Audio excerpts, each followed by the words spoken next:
তো বন্ধুরা, লাউ পাতার এত সুন্দর একটা রেসিপি হয়, না বানিয়ে খেলে বুঝতেই পারবেন না। তো চলুন বন্ধুরা, আজকে সেই লাউ পাতা রান্না করে দেখাবো আপনাদের। ও আপনারা দেখতে থাকুন কেমন হয়, আর বানিয়ে অবশ্যই খাবেন। তো বন্ধুরা, কত সুন্দর লাগে লাউ পাতার এই ভর্তা খেতে। প্লিজ একবার বানিয়ে খাবেন, আশা করি বুঝতে পারবেন কেমন লাগে। পাতা না ফেলে দিয়ে রেসিপিটি একবার বানিয়ে দেখুন। তো চলুন আজকে সেই রকম লাউ পাতার বাটা ভর্তা বানিয়ে দেখাবো আপনাদের। নমস্কার বন্ধুরা, অপর্ণা কিচেন ব্লগের আবার একটা নতুন রেসিপিতে সবাইকে স্বাগত জানাই। তো বন্ধুরা, কেমন আছেন? আশা করি ভালো আছেন। তো আজকে আমি বানাবো লাউ পাতার ভর্তা। তো বাজার থেকে লাউ ডাঁটা এনেছিল, বা কারোর বাড়িতেও হয়। তো সেই পাতাগুলো না ফেলে দিয়ে এইভাবে রান্না করে খেলে খুবই ভালো লাগে। তো চলুন আজকে আমি সেই ভর্তাটা বানিয়ে দেখাবো আপনাদের। তো দেখুন, তার জন্য আমি লাউ পাতাগুলো বেছে নিয়েছি। তো এগুলোকে আমি ছোট ছোট করে কেটে নেব, একেবারে ছোট করব না। এই পাতাটাকে 3 টুকরো করে নেব, এভাবে কেটে নেব। আর কি কি সাথে নিয়েছি সেগুলো দেখাই আপনাদের। তো দেখুন, এখানে আমি চিংড়ি মাছ নিয়েছি, ছোটো চিংড়ি, সাথে রসুন, আদা, কাঁচা লঙ্কা, পেঁয়াজ, একটা টমেটো আর কয়েকটা বাদাম নিয়েছি। তো এগুলো আমি ভেজে বেটে নেব। তো আজকে আমি চিংড়ি মাছ দিয়ে রান্নাটা করব। তো আগে করেছি, তো এমনিই করেছি, মাছ দিয়ে নিই। তো আজকে মাছ দিয়ে করব। তো বন্ধুরা, পুরো ভিডিওটাই দেখতে থাকুন, আশা করি ভালো লাগবে। চলুন রান্নাটা শুরু করা যাক। প্রথমে আমি পাতাগুলো কেটে নেব, দেখতে থাকুন বন্ধুরা। বন্ধুরা, এইভাবে আমি ছোট ছোট করে কেটে নিয়েছি, দেখতেই পাচ্ছেন। তো দেখুন, এবার আমি জল দিয়ে ভালো করে ধুয়ে নেব। তো দেখুন, তার জন্য একটা জামে করে জল নিয়েছি, তো ওর মধ্যে আমি দিয়ে ধুয়ে নেব। তো দেখুন বন্ধুরা, এভাবে পাতাগুলো আমি ধুয়ে নিয়েছি, হাত দিয়ে ঘষে ঘষে ধুয়ে নিয়েছি, কারণ যদি কাদা ধুলোবালি থাকে ভালো করে ধোয়া হয়ে যাবে। তো দেখুন, তো এখানে আমি আগে থেকেই উনুনের মধ্যে কড়াই বসিয়ে রেখেছি।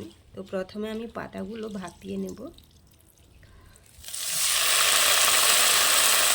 ওর মধ্যে দিয়ে দিয়েছি, ওর মধ্যে পরিমাণ মতো জল দিয়ে দেবো, দিয়ে আমি ভাপিয়ে নেব কিছুক্ষণ।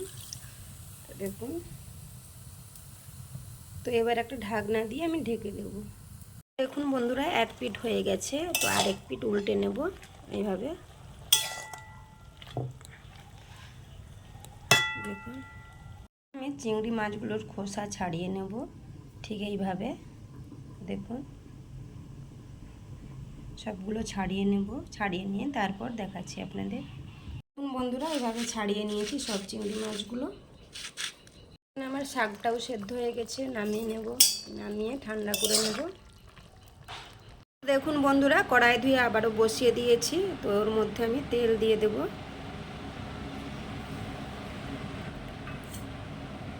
প্রথমে আমি চিংড়ি মাছগুলো ভেজে নেব।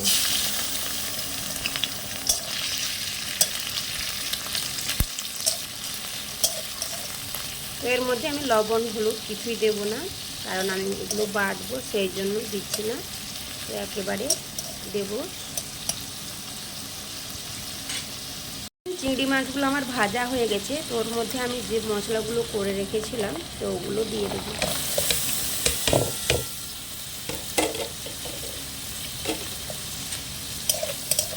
দিয়ে ভালো করে ভেজে নেব। এভাবে পাতাগুলো আমি হাত দিয়ে চেপে চেপে জল বের করে নেব। তো লাউ পাতা তো এর মধ্যে অনেক জল থাকে, সেই জন্য আমি বের করে নিচ্ছি। এতটা জল বেরিয়েছে। আমার মশলাটাও ভাজা হয়ে গেছে, এবার নামিয়ে নেব। নামিয়ে নিয়ে ঠান্ডা করে আমি বেটে নেব।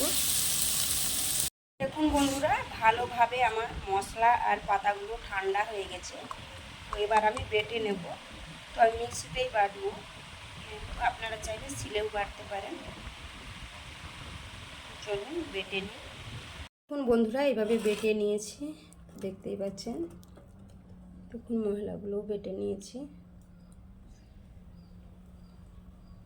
তো কড়াইয়ের মধ্যে তেল দিয়ে দেব, তো অল্প করেই দেব। মধ্যে আমি দুটো লঙ্কা, শুকনো লঙ্কা দিয়ে দিলাম। ভালো করে লাল করে ভেজে নেব। আমার ভাজা হয়ে গেছে, তো ওর মধ্যে আমি অল্প করে কালো জিরে দিয়ে দেবো। তো কালো জিরে ফোড়ন দিয়ে রান্নাটা করব। তো ফোড়নটা আমার ভাজা হয়ে গেছে, তো আমি যে বেটে রেখেছিলাম মশলাগুলো, ওই মশলাগুলো এবার দিয়ে দেবো। তো মশলাগুলো ভালো করে কষে নেব। তো এর মধ্যে চিংড়ি মাছও আছে, তো এর মধ্যে অল্প অল্প করে আমি কিছু শুকনো মশলা, গুঁড়ো মশলা দিয়ে দেবো। লবণ, কারণ আমি পাতা বাটা সেদ্ধর সময় লবণ দিইনি বা চিংড়ি মাছ ভাজার সময়ও লবণ দিইনি, সেই জন্য পরিমাণ মতো লবণ দিতে হবে। তো হলুদ গুঁড়ো দিয়ে ভালো করে আবারও কষিয়ে নেব। তো রান্নাটা অল্প আঁচেই করলে ভালো হয়। আমি উনুনটা টেপে গেছে, যেন লেগে যাচ্ছে কড়াইতে। তো দেখুন এভাবে আমি কষিয়ে নেব মশলাটা। মশলাটা আমার কষানো হয়ে গেছে, তো ওর মধ্যে আমি পাতাগুলো দিয়ে দেব।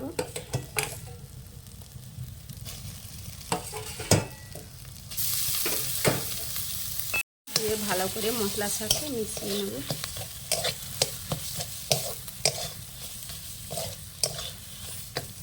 তো বন্ধুরা, আপনারা বানিয়ে খেতে পারেন, সত্যি দারুণ লাগে। তো এর মধ্যে আমি জিরে গুঁড়ো আর কিছুটা ধনে গুঁড়ো দিয়ে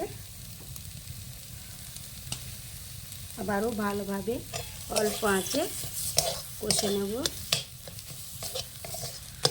দেখুন বন্ধুরা, আমার লাউ পাতার ভর্তা একেবারে রেডি। আমি এবার নামিয়ে নেব, হয়ে গেছে।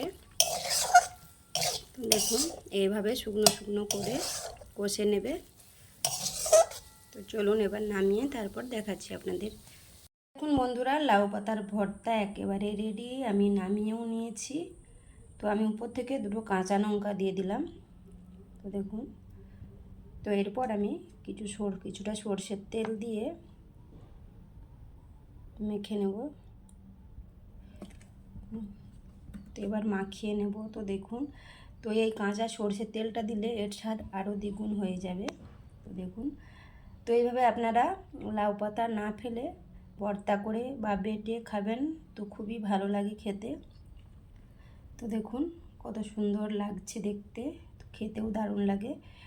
তো বন্ধুরা, রেসিপিটি আর বড় করব না বা ভিডিওটি আর বড় করব না। তো রেসিপিটি এই পর্যন্ত, দেখা হচ্ছে নেক্সট কোনো রেসিপিতে। তো আপনারা ভালো থাকবেন, সুস্থ থাকবেন, নিজেদের খেয়াল রাখবেন। আর অনেক ভালোবাসা আমার সব বন্ধুদের জন্য।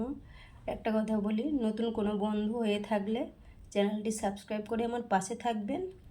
আর রেসিপিটি কেমন লাগলো অবশ্যই লাইক, কমেন্ট আর ভালো লাগলে শেয়ার করবেন। টাটা বন্ধুরা।